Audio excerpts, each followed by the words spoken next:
All right, we'll go ahead and start the, public hearing on ordinance 2021-5-1, the second reading on the, ordinance. Mr. Tommy Lee is here to answer any questions that you may have, during this, public hearing. The ordinance to amend the official zoning map of the town of Livingston as adopted by ordinance number, 2021-5-1. And as since amended to change the zone classification of properties located at 111 Railroad Street, 205 Evans Street, Church Street, and South Church from I-1 Light Industrial to C2 Central Business District. Does any board members had any calls on the changing of this ordinance, of this amendment? Okay. If not, Tony, have you had any calls? Christian had any calls? I've not received any. Is there anybody here that would like to talk about the changing of from I-1 Industrial to C2 Central Business District?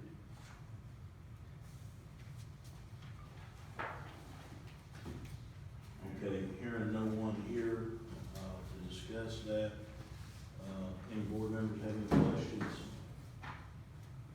Okay, hearing none, we will close the public hearing and we will call the meeting to order. If you would, please stand for prayer and remain standing for the pledge. Dear gracious Heavenly Father, we thank you for this day and all the many wonderful blessings. Lord, we thank you once again for allowing us to be leaders in our great community. Lord, we pray that we do everything that's in accordance with thy will. Lord, we pray for the men and women that serve in our country, especially the ones on the foreign soil, that you will bring them back home safe and sound, be thy will. We pray for the families that have lost loved ones, that comfort them as only you know how. Pray for the sick, and especially the ones that we know that be thy will, we restore them back to much wanted health, that be thy will. Forgive us of our sins, in Christ's name we pray. Amen. Chief Ethers, you lead us in pledge, please. I pledge allegiance to the flag of the United States of America and to the republic for which it stands, one nation, under God, indivisible, with liberty and justice for all. Got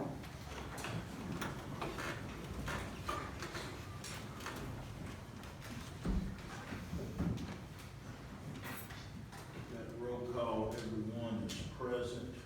I need a motion to approve the minutes of last month's meeting. Motion approved. Motion made by Alderman Rexdale. Is there a second? Second. Second by Alderman Coleman. Any discussion? All for the motion, let it know by saying aye. Aye. All opposed, like sign. Motion passed. Addition or deletions to the agenda. I'd like to add Miss Marcy Ackerman from UCDD to talk about the flood mitigation. Is there any other additions or deletions? Mr. Mayor, I'd like to add a discussion about city court, please, Okay. onto the Yeah. agenda. Okay. Is there any other additions or deletions? Motion to accept those. Motion made by Vice Mayor Ken Dodson, to add those to the agenda. Is there a second? Second. Second by Alderman Rex Dale. Any discussion? All for the motion, let it know by saying aye. Aye. All opposed, like sign. Motion passed. You'll add, number 10 will be, Miss Marcy Ackerman. Number 11 will, be city court.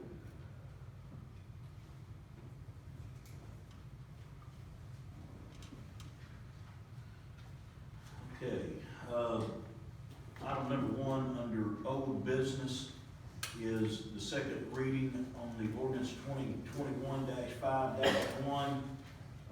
That's the one we just had the public hearing on. I had the first reading last month.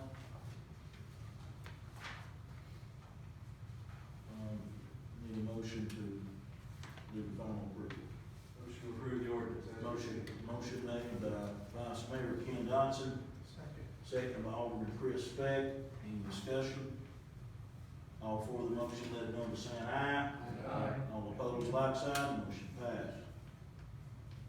Item number 2 is the police evidence procedures. M-Task consultant, Mr. Rex Barton, is with us via Zoom. Rex, can you hear me?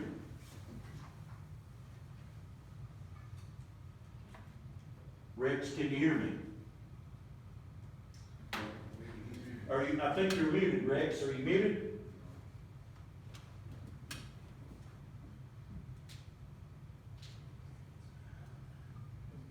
All right, Rex, I'm calling. Hey, Rex, I'm gonna call. Muted here. So, let me get my, can you look and see one? Let me get Rex.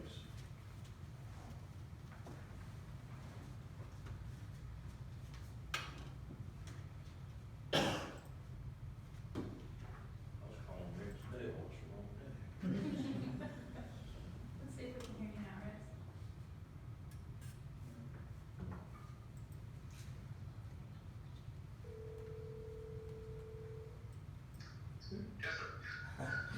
All right, Rex. I've got you. There's a, are you getting that mute right there on the left bottom? It's not, Sit tight here just a minute. Then it's is. it's not showing on the user window right here. Can't roll on the speakers, turn down. No, I don't think we are now. Have you got your speakers turned down, Rex? Let me turn those in too. There we go. There you go. I'll turn my speakers. Okay. That's lost coverage. Yeah, no, I'm here, Rex. Can you hear me? Rex, can you hear me? Can you hear me? Turn his speakers back up now, we've got it all over.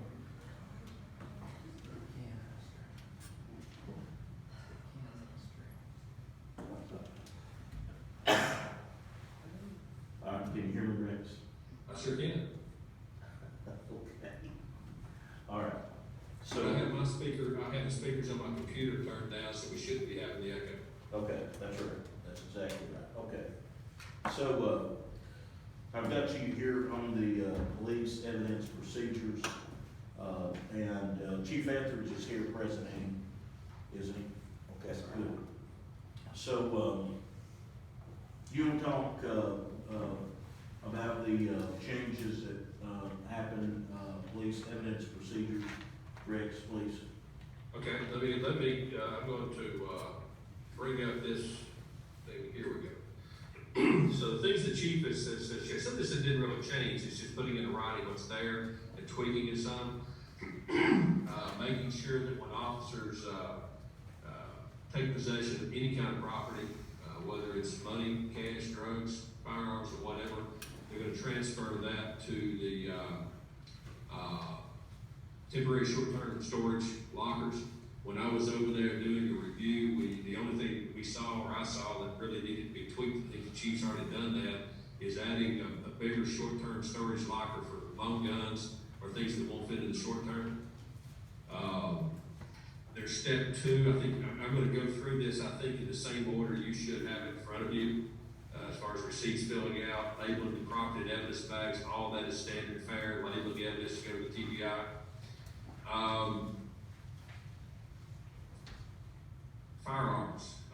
Firearms are considered by the comptroller's office to be a sensitive property and evidence item. And I see the, step 5, seizing firearms, everything in there, I think is state of the art, best practice, what needs to be done. Same thing with seizing the vehicles.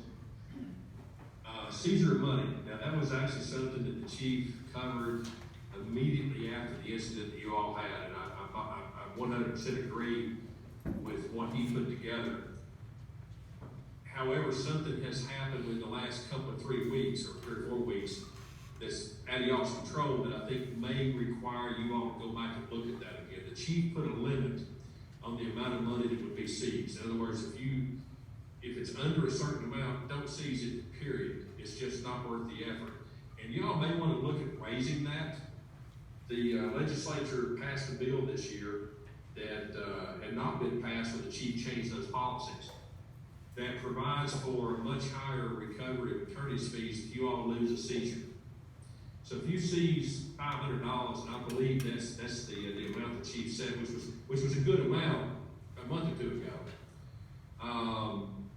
If you were to lose that seizure, the bad guy's attorney can petition the administrative hearing process for recovery of attorney fees up to $10,000. And that's not a real good balance between a $500 seizure and a $10,000 attorney's fees. So you may want to look at raising that up to a couple of $1,000. I mean, $10,000 is still more than that, but you're going to win almost all of these. But I'm not so sure you want to take that chance at $500. So the chief may want to look at increasing that amount. And it has nothing to do with what he did originally. That's only as a result of the legislature changing the law just in the last month or so. What's your recommendation for that number, Mr. Carter? I say $2,000. Thank you. That, yeah. And again, we go to step 10. That's what I talked about initially, the process of introducing evidence at temporary stores. It was already happening for most things. I think the issue is that the cash was finding its way to a safe instead of going to the bank. But I think step 10, reiterating that and making sure that every police officer knows that's important. Step 11, the same way. I can't emphasize enough that the processes you had in place weren't bad before. It's just that there wasn't a process in place to ensure they got followed. So I think, and I'd be happy to address any of these specifics that anybody has any questions about, but I think that the recommendation I made when I was there at your board meeting last month about moving toward state accreditation is a big step. Number one, the policies and procedures the chiefs put in place will codify, which these have to be codified, obviously, as part of that accreditation process. And then every 3 years, you're gonna have outside assessors coming in and looking to make sure that you do in fact follow your own policies and procedures. And within those policies and procedures, there's a requirement that you do periodic audits of property and evidence, and anytime you change the evidence custodian, we do a full inventory. And I think all of those kinds of things keep everybody on their toes. That's why you have an accreditation process. I have a question. Okay, let me switch back to the view. Okay, I'm sorry, go ahead. No problem. Couple things.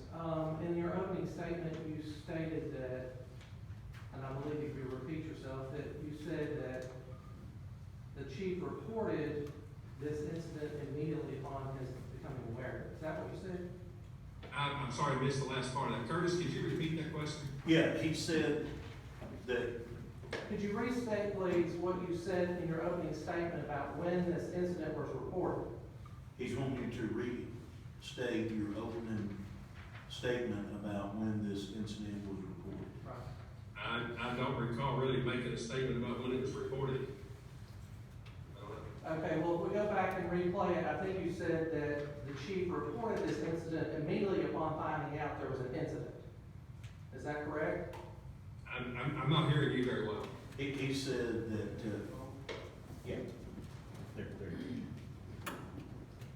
Mr. Burton, I think if we went back and replayed it, your statement included something to the effect that as soon as the chief became aware of this incident, he reported it. Did If anyone else- I said something close to that, I didn't need to. Did anyone else hear that? Okay, we'll replay. Okay, so the question I have is, what precipitated this change in policies and procedures? As I understand, there has been a theft of money that's being investigated, and that precipitated a review of the policy. Okay, but in our current policy, we have many of the things that you've stated, which include semi-annual inspections of the evidence room, multiple employees having custodial care of the evidence room. Is that correct? I did not review your existing, I've only reviewed the new stuff. But then you state that we have pretty good policies now, we're just I didn't making. review them, we talked them through, and I thought you had some pretty decent ones, but that's talking them through. Okay, so I haven't read them. you have not read our existing policy? No, because I wanted to look at what you're gonna move to. If you're gonna move to new policy, look at the other ones, doesn't matter. Well, it looks like to me to do a thorough investigation, you would compare. Hang on a minute, hang on. I don't do investigations. Okay, That's excuse me. really, really important. Okay, excuse me. It looks like if you're gonna review our department to consider changes in policies, you would review our existing policies first. I Would that really not- thought it prudent to look at what the chief was looking to move toward. Okay, well, the way I understand it, we have a current policy that states that semi-annual audits are to be done. That's in the policy.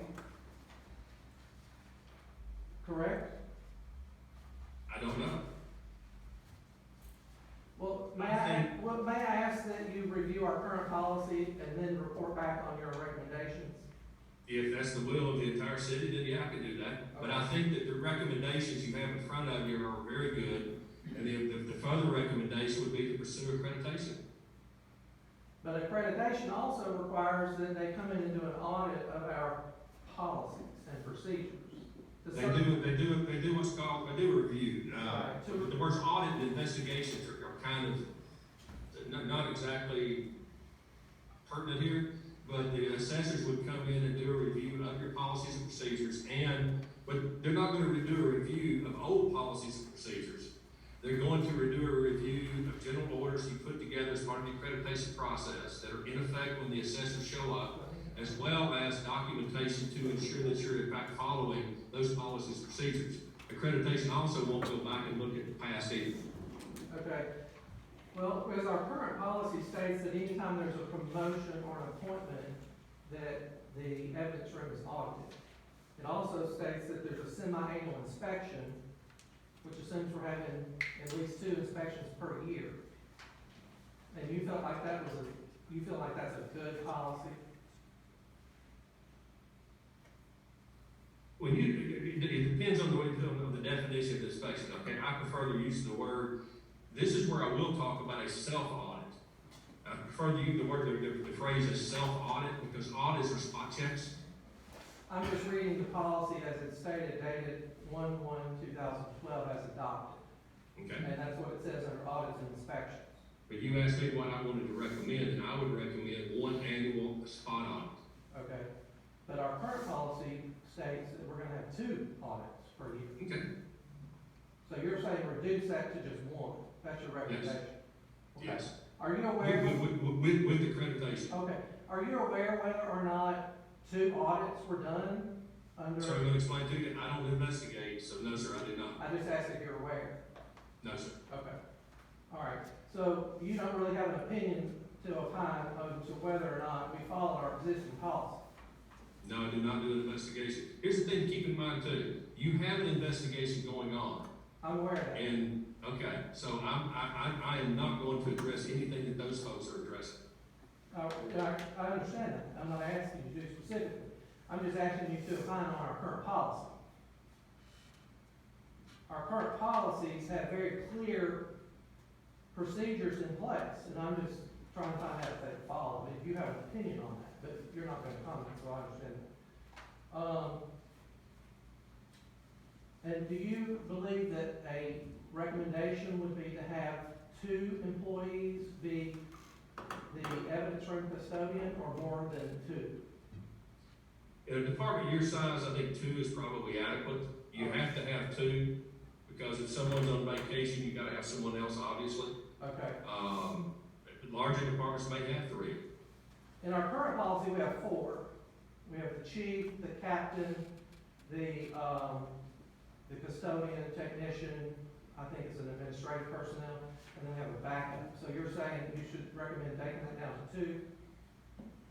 I would, and if it's not an ironclad thing, yes, that would be my opinion. Okay, thank you. And our current policy also states that if there's discrepancies found in an audit, which should be done semi-annually, that would be reported in a written format to, explaining the discrepancies. Are you aware whether or not that was done? No. Okay. All right, thank you.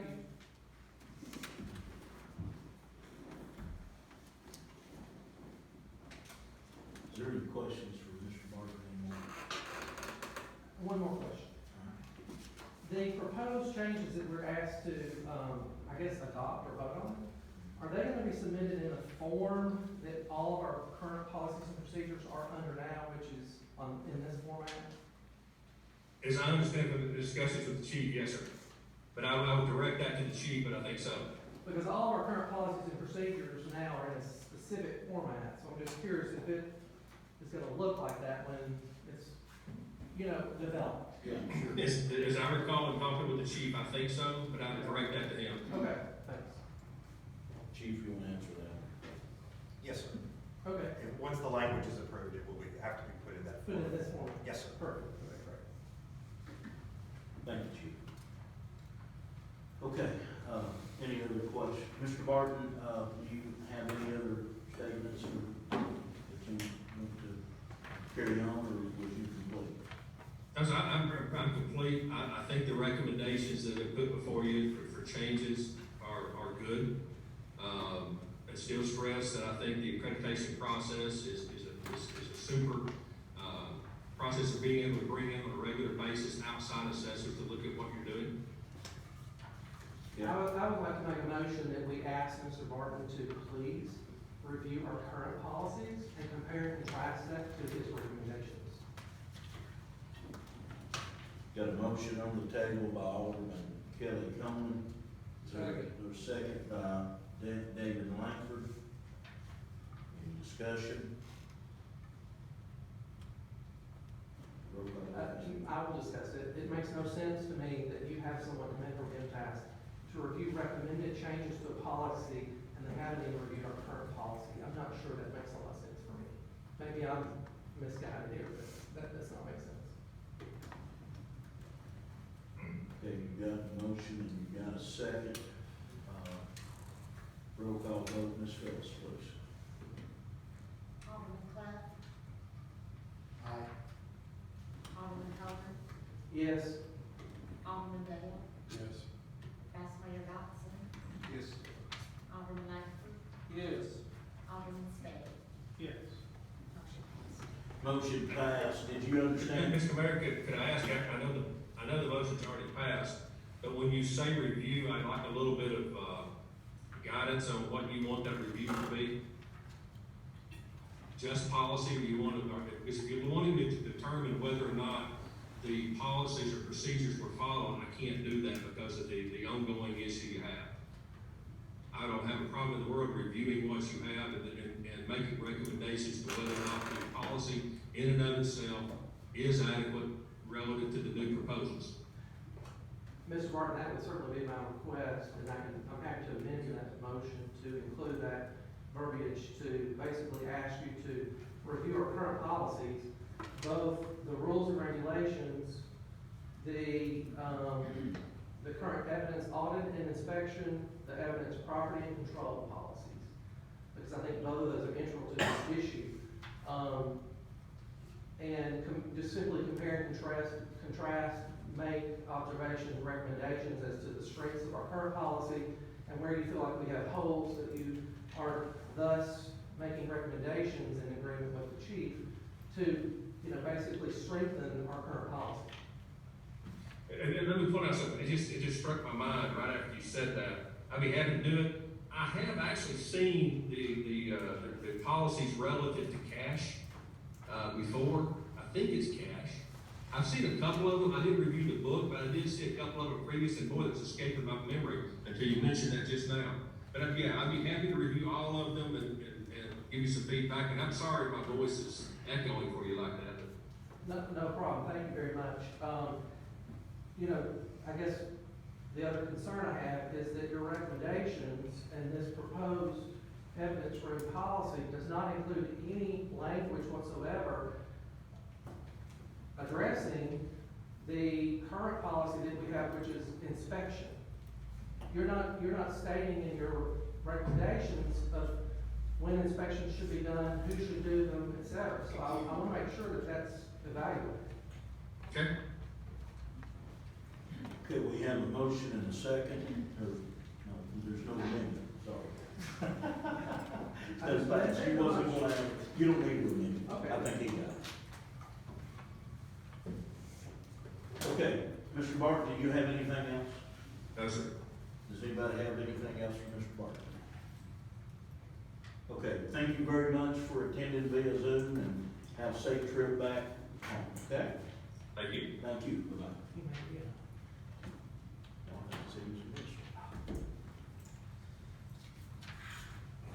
Okay. Item number 1 under new business, downtown revitalization. Ray Evans is not here, but in his presence, or without his absence, it's been a long night, folks. Ms. Shannon Campbell, go ahead.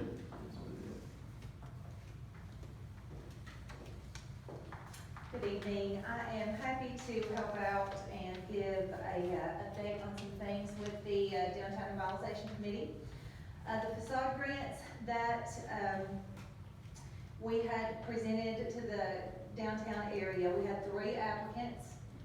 The committee determined that only one of those applicants met the grant criteria, and an award was made in the amount of $12,500 for the exterior restoration of 103 East Court Square.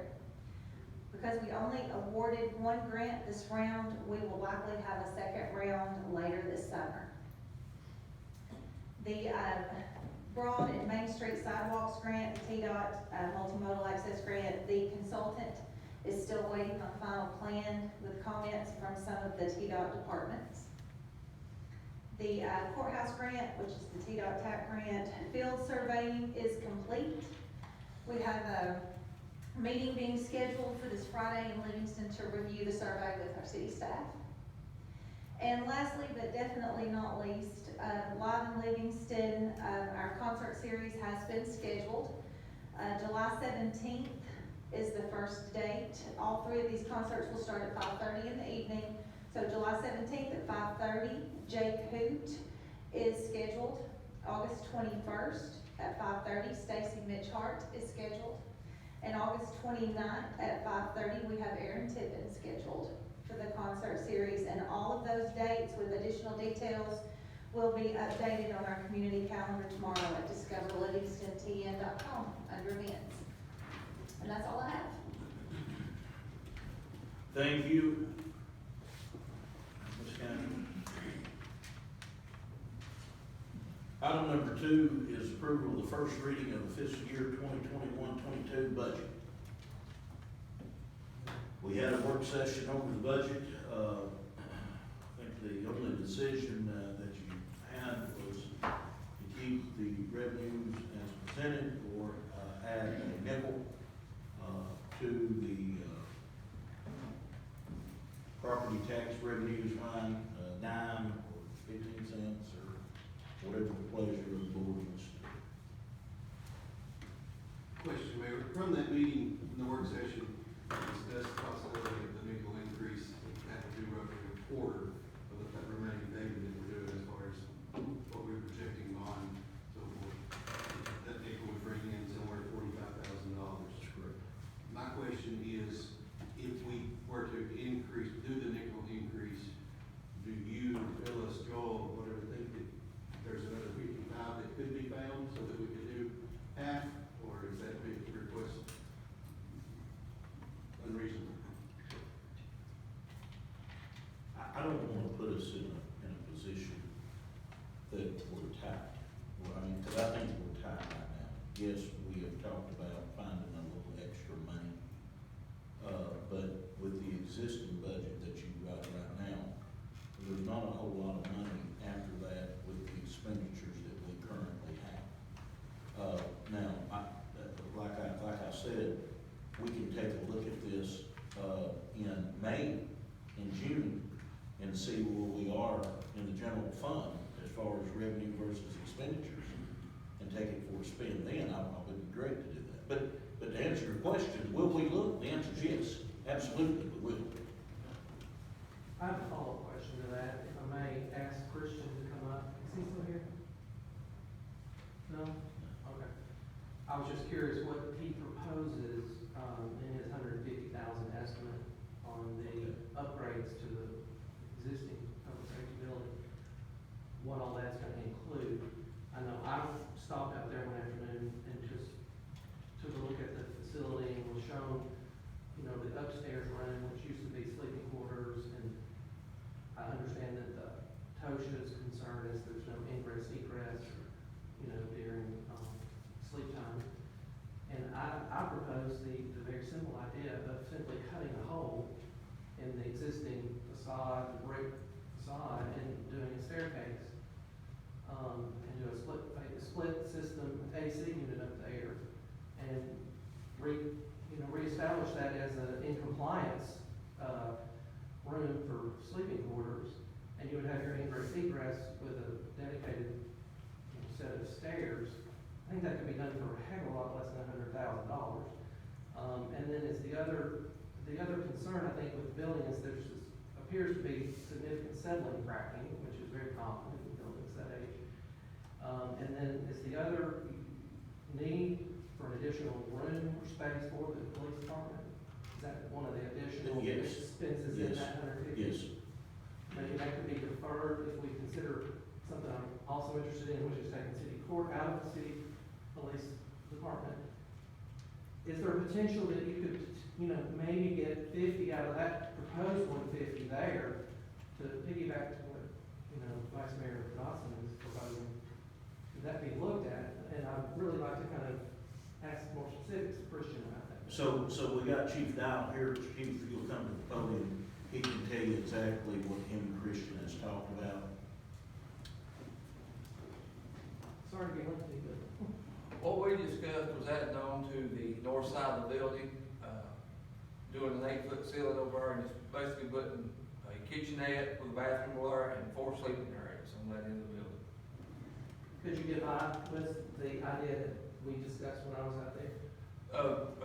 Converting the upstairs, we'll have to put partitions up there to separate, because if we hire a female, we have to have a separate sleeping area for that, and that's something we need to be looking towards the future.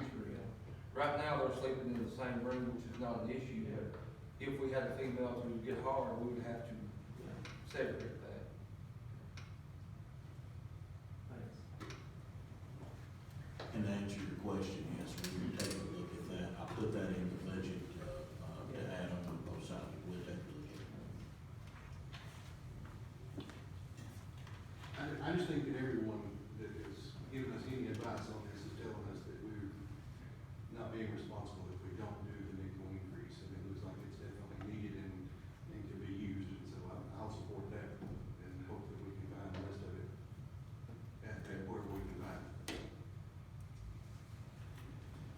Is that the motion? That will be my. Okay. Let me get my notes here, please.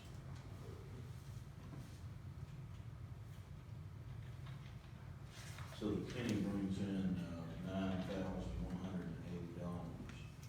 And, we would, for a nickel increase would be $45,540, which that number would change, $1,508,913. That would be the new number under the motion that was made by Vice Mayor Dodson. So if that's the motion, is there a second? I'll second. Second by Alderman Rex Daly. Any discussion? Yes. Clarification. Vice Mayor, is your proposed nickel increase to be earmarked toward the paving project? It is. Okay.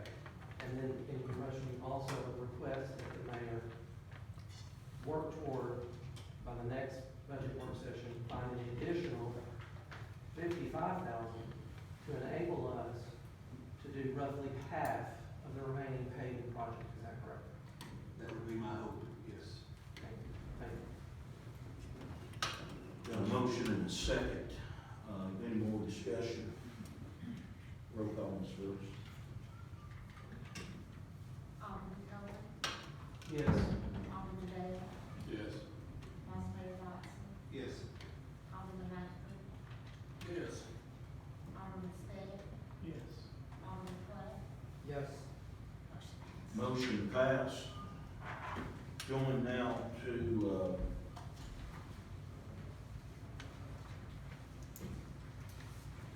item number 3 is to appoint Ms. Lachelle Richardson to the Planning Commission to replace Ms. Rebecca King. Motion to approve. Motion made by Alderman Speck, or second? Second. Second by Alderman Clough. Any discussion? All for the motion, let it know by saying aye. Aye. All opposed, like sign, motion passed. Item number 4, private chapter 23, House Bill 1607, 112, General Assembly. Mr. John Meadows is John, yeah, there, John, here. Mayor Alderman, this is a few months back, you remember how long ago it's been, but the board had proposed passed a resolution to have the charter of the town of Livingston amended.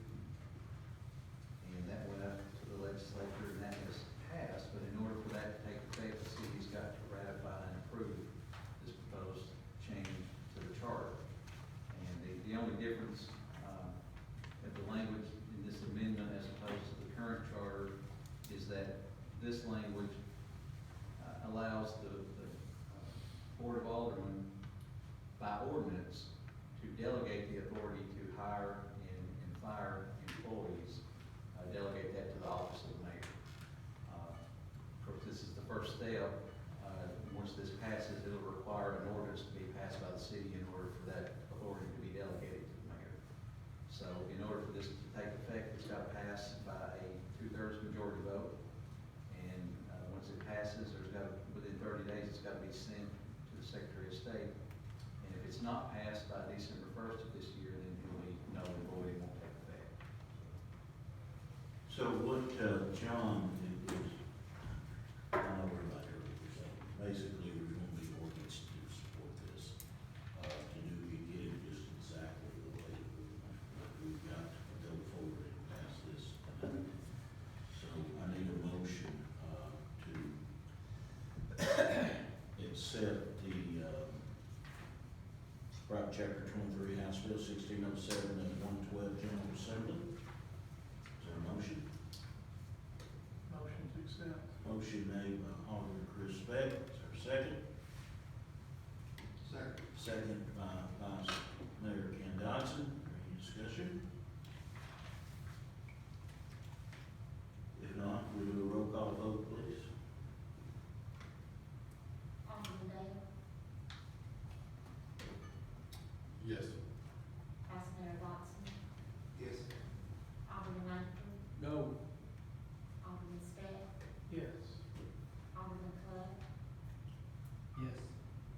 Alderman Coleman, Yes. motion passed. Motion passed. John, the next step is, do we need to have you want to have a work session before the next monthly meeting and talk about exactly what we want in the ordinance, is that okay? That's fine. Okay.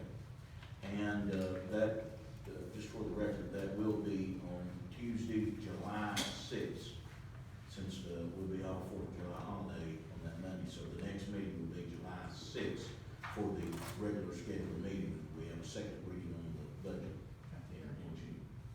Yes, that's right. It will be at the airport, folks, 6th July.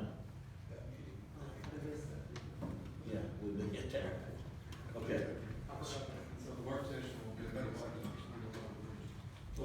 I mean, the work session will probably be 5 o'clock, at the airport as well. It will be all at the airport. Okay, that is passed. Item number 5, slum clearance ordinance, Mr. John Meadows. Yes, this is, we recently had If you can push your button, John.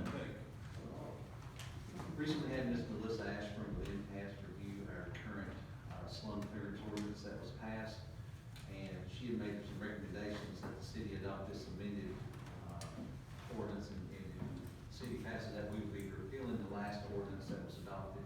replacing chapter 4 of the last ordinance, replacing it with this. The only difference between this and the one that was adopted previously is that this ordinance clarifies that the hearing officer would have the authority to also, in the event that someone, a property owner, was instructed to repair property to get it up to par if it was in a dilapidated condition, that the city would also have the authority to demolish that property and follow through with that.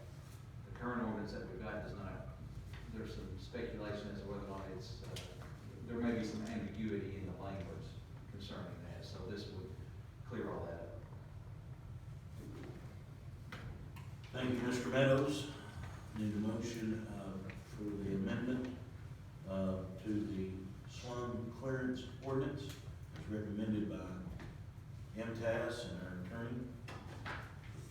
Motion to approve. Motion made by Alderman Bill Coleman. Is there a second? Second. Second by Alderman Chris Speck. Any discussion? Roll call vote, Ms. Phillips, please. Vice Mayor Dawson, Yes. Alderman Langford, No. Alderman Speck, Yes. Alderman Clough, Yes. Alderman Coleman, Yes. Alderman Bell, Yes. motion passed. Motion passed. Item number 6, unclaimed property ordinance. Mr. John Meadows. Yeah, this is a policy that was suggested by MTS, and this has come up where there may be some of these properties that Christian's been dealing with, as well as other departments may, from time to time, come into possession of property that's been abandoned. If there's a house that someone has just left things in, and the property owner can't be located. Currently, the city really doesn't have a policy that addresses how to deal with unclaimed property, and that's what this policy is, and it provides, specifies what constitutes unclaimed property, and notices that have to be given to the owner, and then steps that can be taken as far as liquidating or auctioning or selling that property, after proper notice, and steps that have been taken to try and locate the owners of the property. Motion to approve. Motion made by Vice Mayor Ken Dodson. Second. Second by Alderman Speck. Any discussion? Roll call vote, Ms. Phillips, please. Alderman Langford, No. Alderman Speck, Yes. Alderman Clough, Yes. Alderman Coleman, Yes. Alderman Bell, Yes. Vice Mayor Dawson, Yes. motion passed. Motion passed. Item number 7, ordinance to amend section 11-208-2-7 of the zoning ordinance. Mr. Tommy Lee. Thank you, Mr. Mayor, members of the council. What we have in front of you tonight is an amendment to the Livingston zoning ordinance. And the reason for it, what we're doing is when the ordinance was adopted initially, in the C1 section, multifamily housing was listed as both a use permitted and a use permitted upon appeal. And those contradict each other, and so we are simply trying to clean up the ordinance for when someone wants to put multifamily housing in C1, they know exactly which, route they need to take. And so we brought it to the planning commission and asked them to determine which would it be, a use permitted or a use permitted upon appeal. Based upon their recommendation, we are asking that we amend the zoning ordinance, which would basically eliminate the phrase multifamily housing from the permitted use section in the C1 zoning district, which would, by virtue of the elimination, make multifamily housing a use permitted upon appeal in the C1 section. Thank you, Thank you, Mr. Lee. Is there a motion to amend section 11-208-2-7 of the zoning ordinance? Motion made by Alderman John Clough, second by Chris Speck. Any discussion? Tommy, so they can still have multifamily housing in C1, it just has to be for appeal first. Yes, the only difference between that, the process is still the same. As a permitted use, though, they would not have to go in front of the Board of Zoning Appeals as a use permitted upon appeal, they will. They will still have to get a building permit, they will still have to submit a site plan to the planning commission for approval. It's just, if you approve this, they will now have to come in front of the Board of Zoning Appeals, for approval. Perfect, thank you. So, Tommy, are there any specific examples that precipitated this need? no, we just happened to find it one day during review. Any more discussion? Roll call vote, please discuss. Alderman Spett, Yes. Alderman Clough, Yes. Alderman Coleman, Yes. Alderman Taylor, Yes. Vice Mayor Dotson, Yes. Alderman Magley, Yes. motion passed. Motion passed.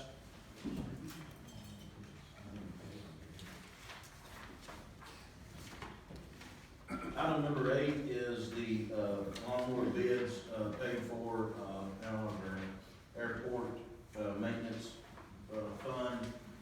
We opened bids today. The low bid full mower service, $7,499.29. Actually, they're the only ones that bid. They put in 2 bids, full mower service bid. One was $7,499.29. The second one was $8,650. The difference is, one's got a carburetor, one's got fuel injection. Is it Savage? Yes. Yeah, the cheaper one, $7,499 has a carburetor. So, but that is the lowest one, so. You want fuel injection or you want, All the aspects is. that they all make, yeah, either one. So, Motion to accept, less expensive. motion made by Alderman Speck to accept the low bid from Full Mower Service of $7,499.29. Is there a second? Second. Second, by Alderman Rex Dale. Any discussion? All for the motion, let it know by saying aye. Aye. All opposed, like sign, motion passed. Item number 9, we had a petition, for speed bumps and speeding, over on Evans Street. Chief Etheridge, can you come to the podium, please? Upon getting that petition for speed bumps on Evans Street, I had Captain Smith and Chief Etheridge to run radar over there. Also get some data back so you all can make a sound decision. Captain Smith handled the data. Okay, sorry. Mayor and Board, Alderman, I brought that to a meeting this morning with the mayor. The fastest vehicle we had, and we only had You want this right so you can read it? the only one that we really had was one at 61 mile an hour. Our average speed over there is 35 mile an hour. Where the 61 come in at, could have been anything, ambulance or anything. We've only had 25 calls for service. I answered 5 of those calls, and it was about dogs. We do have a problem over there with one family we have worked hard on to deal and delegate the authority that we go by. We still are working on that. I've sent patrol units over there to run radar personally, counted 2 cars. 2 cars in an hour's time. I said, if it's what we got in an hour, it's not gonna change. We have 16 residents on that road there. I don't think that a speed bump is needed over there. We're making a lot of presence over there and have not got a secondary, unless y'all have, we have not got a secondary call about speeders in that area there. I have not got it. Does the council want to take any action? Recommend we, not accept this petition Okay. with, evidence from our city police. Motion made by Alderman Speck. Take no action. Is there second? Second. Second by Alderman Coleman. Any discussion? All for the motion, let it know by saying aye. Aye. All opposed, like sign. Motion passed. Item number 10, Ms. Marcy Ackerman from Uptown Development District will give us a report on flood mitigation project. Thank you, Mr. Mayor. In late February, we received confirmation that the hazard mitigation plan of the county had been approved by FEMA. At that point, I gathered all the information, sent all the applications to FEMA, and once funding is available, FEMA will then take that application and submit it to FEMA for consideration. And that's really the only update we have right now. Thank you, Richie, for that update. I'm the one that asked for this to be added to the agenda, and I think it's basically precipitated due to the fact that, some of our affected property owners have gone to one of our state elected officials and asked to do an inquiry, and have received back from his office, an email from the director of applications, what's his name? The gentleman that's here with him. As of today, I understand they've received back an email from his office, and I would like to call Ms. Pat to read that email to us. I think there's some confusion, so if you could just get that out in the open, and then we'll figure out what's what. Okay, I'll reach out to, Can you come, oh, since it's took so long, and I think we've been pretty patient on trying to Pat, push the button. get this resolved. I reached out to our representative to have him to check on it. And so he sent an email, and Doug Warden, which was here and spoke, sent an email back and said that we would need to keep in contact with the city of Livingston with the application for a possible mitigation project. We had previous meetings with the city on applying for a project, and they have reached out to the Community Development District to help them in putting together an application. The primary delay, I believe, was getting the city of Livingston to adopt into the local mitigation plan, which is a requirement for any application for possible project. This was done, and Livingston has officially adopted at the end of February 2021. They just need to complete their application for assistance. We have grant opportunities available now. Carrie Cochran on my staff has been working with the city, and as noted in the attachment, they are getting assistance from the Development District in putting the application together. Any property owners that will be involved with the possible project will need to stay in touch with the Livingston City on where they are right now with the application. We'll continue to assist them, and as soon as they forward their completed application, we can submit to FEMA for review and approval. I hope this helps. Let me know if you need to provide any further assistance. That's from Doug Collins, or Doug Gordon, to John Mark's office. so they're saying that, go ahead. So I think the confusion, really, in my opinion, when Ms. Hudson reached out to me, boils down to the director of admissions at FEMA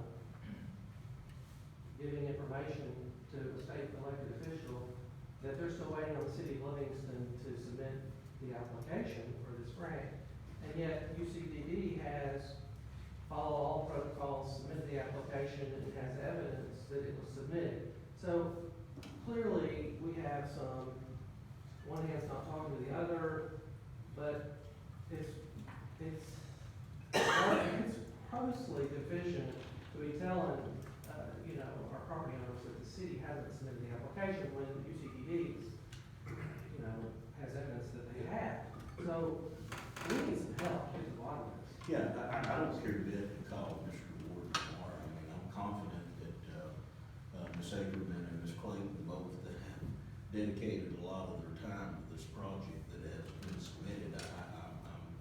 Excuse me, I'm a little shocked to hear that that's what's happened, but, I'll be happy to sit down with Ms. Marcy and, Ms. Clayton gets back in town and go over this, because we submitted this a long time ago. I mean, we've been on top of this. But yet the director of applications is saying Yeah. they haven't got the application. Well, It's, Marcy, please, you work I on think the this thing. disconnect might be that it's not been sent to FEMA, so he doesn't know that the application's there. TEMA has it, but FEMA doesn't, and I think that might be where the disconnect's coming in. right, thank you. But, he did state in his email, and I think this is the primary reason we're sitting here since 2019, and we still have any funds coming to the city, that we can go back and, mitigate these properties by buying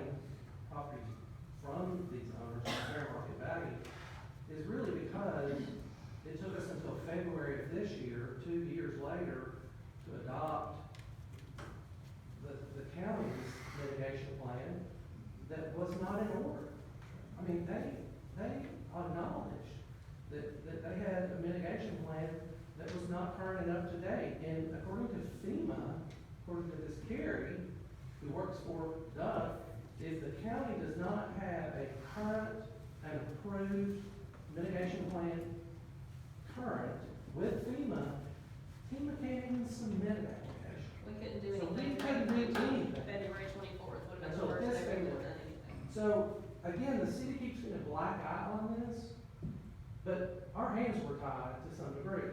That's one issue. Now, the second issue is, we need to get our people straight. Doug and Carrie need to be on the same page. If we submit our application, don't be telling people that we haven't submitted an application. So, I'm ready. thank you, Ms. Postman, for bringing this to our attention, and I'm certain that by the next meeting, we'll have some definitive answers. Absolutely, no question. Marcy, I'll always contact you, we'll sit down and see, make sure we have a good answer. Okay. Thank you. Well, once it is approved, how much longer is it gonna take to come up with an offer or whatever? It can take up to a year once FEMA does get the application. And my understanding is FEMA has up to 12 months to consider applications once they're submitted. So, Yes, sir. being submitted to FEMA sets the time clock. Once they get it, they have up to 12 months to make determinations if it's gonna be approved. When was that submitted to FEMA? It has not been submitted. There's a big difference between FEMA and TEMA. Right. TEMA is FEMA the, has it. FEMA has it. Where are we waiting on? Funding. FEMA funding. until FEMA appropriates disaster relief funds, until there's a pool of funds dedicated. That's determined at FEMA, the federal level. Once those funds are dedicated, at that point, the green light begins, and TEMA, the Tennessee organization, can then submit the application. It cannot go to FEMA until FEMA dedicates the funds. That's right. They can't apply for it. You cannot apply to FEMA until the funds are dedicated. So, it's very convoluted, and I've learned a lot. But I really am sympathetic to y'all, because it's your all's property, it's your loss, and, you know, so much of this is, I think, could have been avoided if the county had their plan in order. That is what it is. We can't control that. And what I've done is I've put this on the agenda every month, so to kind of give you an update on exactly, what's going on. We do quarterly reports, but we do a monthly report now.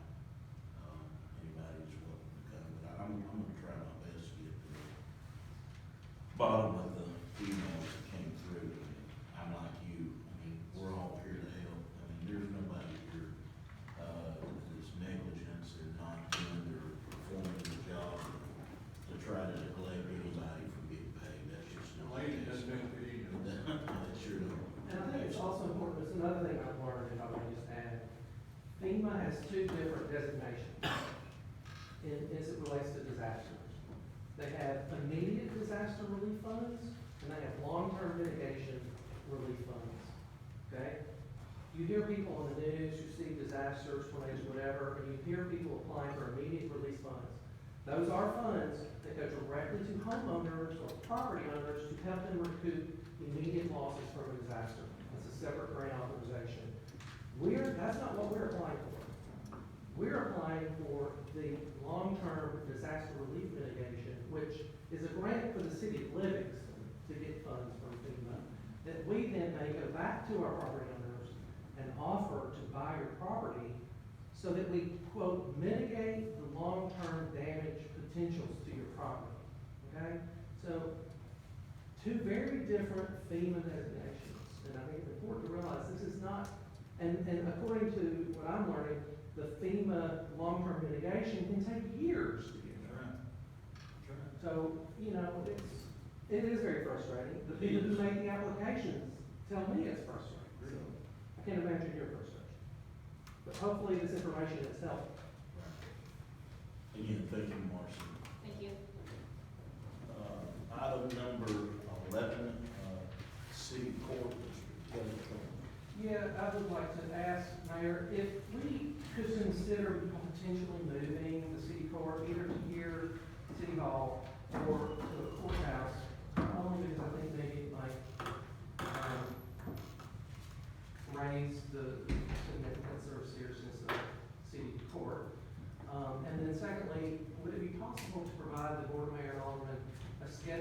when city court is to be held? I don't know if that's on an as-needed basis or if it's a regular quarterly, I'm not sure. And then what's the agenda like? Who's going before city court for what? I'm just curious. Yeah, we can, absolutely, we can get that. Chief Etheridge, Yes, sir. when is the next city court? They're always the third Thursday of the month. Sorry. I'm sorry, can you repeat that? Third Thursday of the month, 4:30, typically at the public safety building.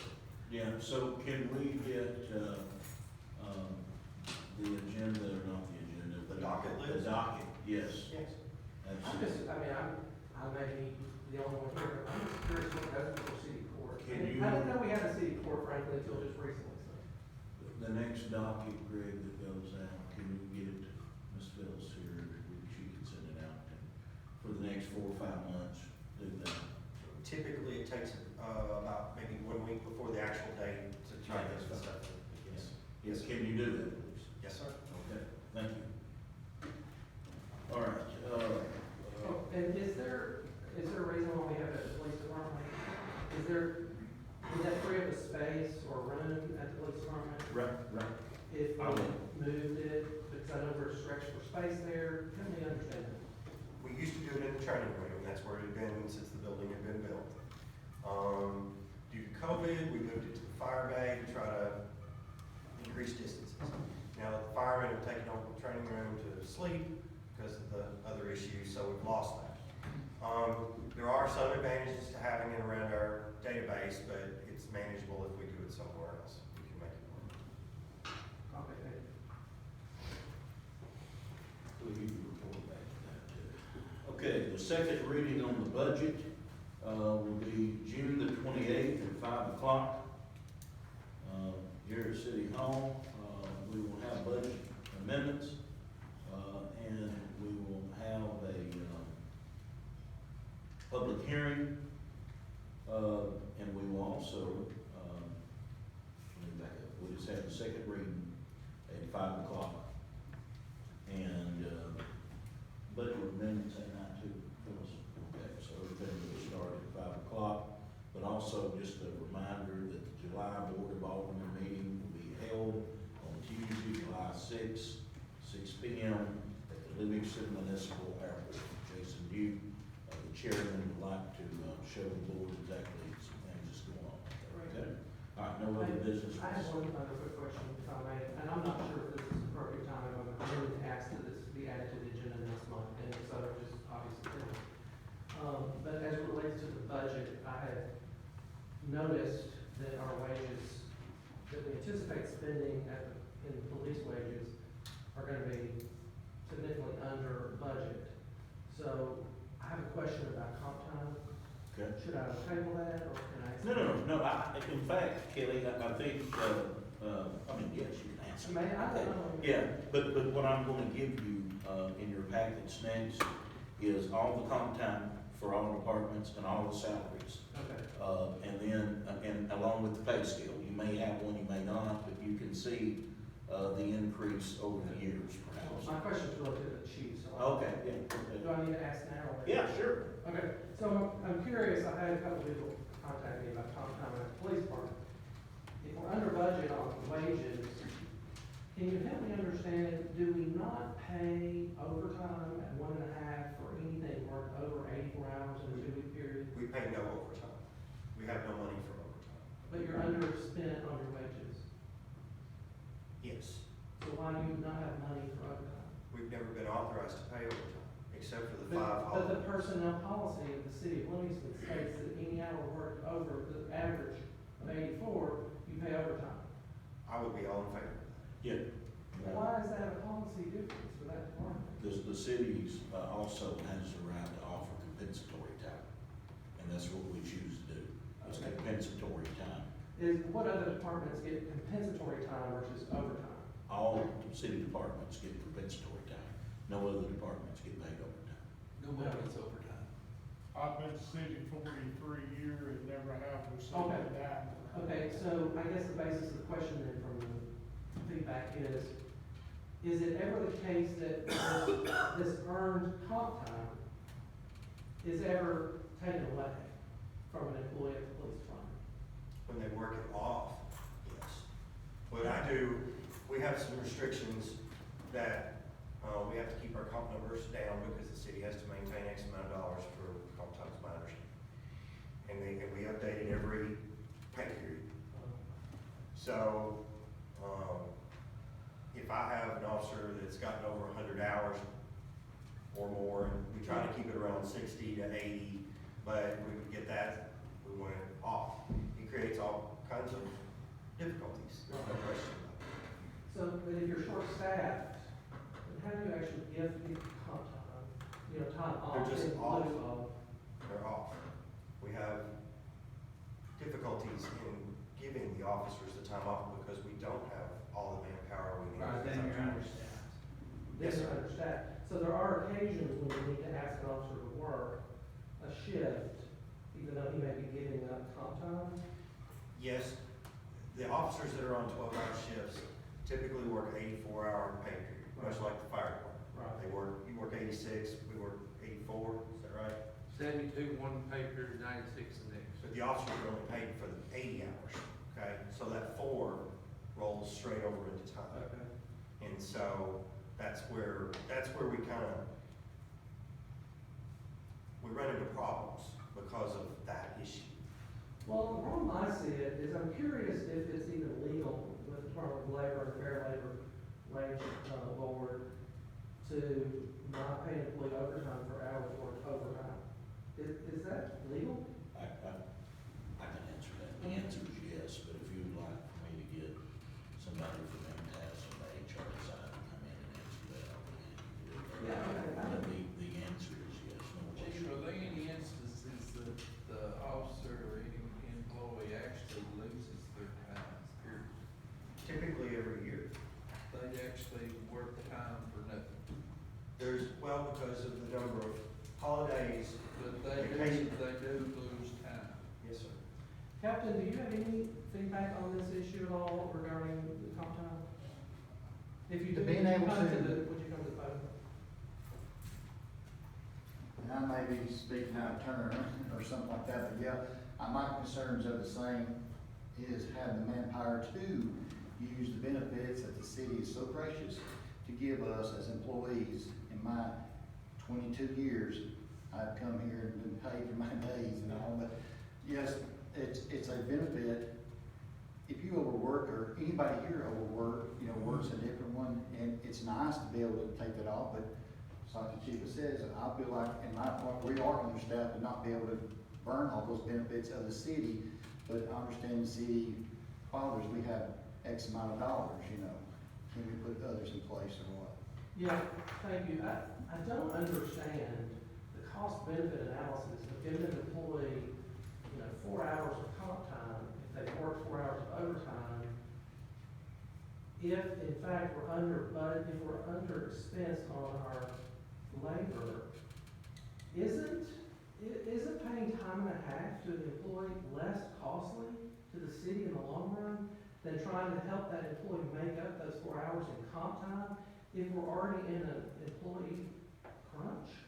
I'm not sure that makes a lot of financial sense.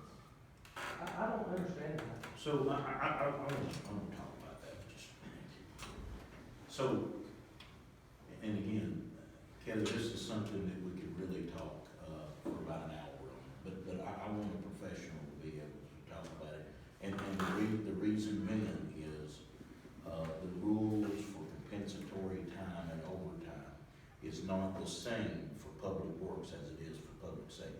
And that's not where I'm on. The game has certainly, it's just different, And, these supervisors that are currently in this room right now will tell you every Monday, they hand in their, comp time, their annual time, their vacation time.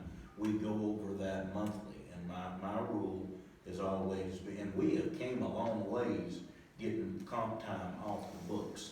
Public Works, can have up to 100, public safety can have 200.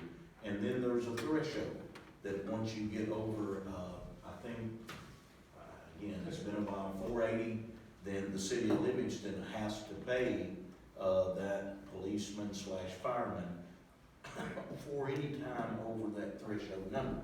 And I think, Okay, yeah.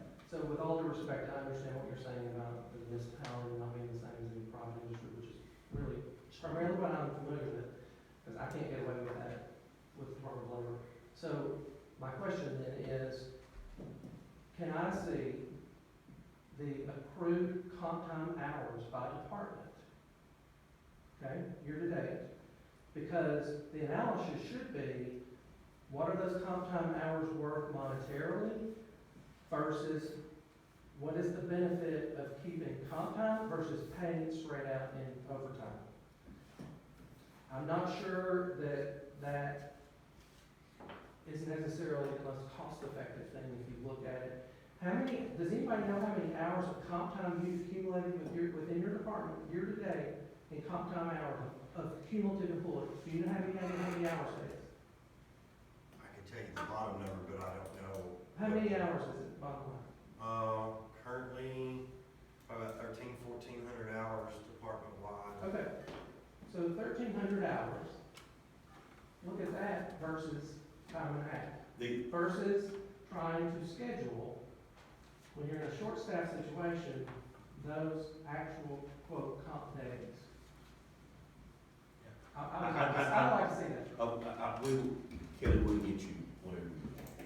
I just want to caution you about paying overtime, for public safety employees and for. That's not my and premise. for- My premise is to weigh the two, Okay, I understand that. comp versus But, OT. absolutely, we can do that. Okay, but I'm not sure you compare apples with apples, Right. because once you go to a system where there's overtime, you open that genie's box, and I would predict that you would find out that you're gonna get a whole lot more hours of overtime than you would comp time. That's right. Because overtime is time and a half, and that's But money. aren't And then you overtime get hours- people working the clock. Aren't overtime hours controlled by supervisors? Don't supervisors Yeah, authorize? if you're in public safety and so forth, I mean, chief, I got a call, I had to go. That's right. And then you got, It's you not got, like, you it's got not like a court. factory where people check out. That's right. Well, that may be true in public safety, but is that necessarily true in other departments? Yes. I'm just saying what my prediction would be. Yeah, It's worth- Overtime, as the employer, is an extremely difficult thing to manage. And unless you micromanage, it's very, very easy for people to work that and get a really big paycheck That's for right. every month. That's right. Thank you very much. Hey, Kelly, tell me exactly what you'd like for me to have. Yeah, the accumulated comp times by department, Okay. and that would be, what are the total? Yeah. If he's got 1,300 hours, I know that's not just this year, that's multiple years, right? Right, so I wanna see the comp hours accumulated by department. Now, I will say this, that you are right on, they're still getting time and a half. They're not getting paid for it, but they're getting compensatory time for that. It's equal Now, to time and a half. right, that's exactly right. So, Right. as That makes sense. I understand. okay. It's cheaper when they first got it. An hour and a half before they off got it. That's versus- right, that's right. All right, no other business, the motion to adjourn. Motion, second. All for the motion, don't say aye. All opposed, like sign, we're adjourned.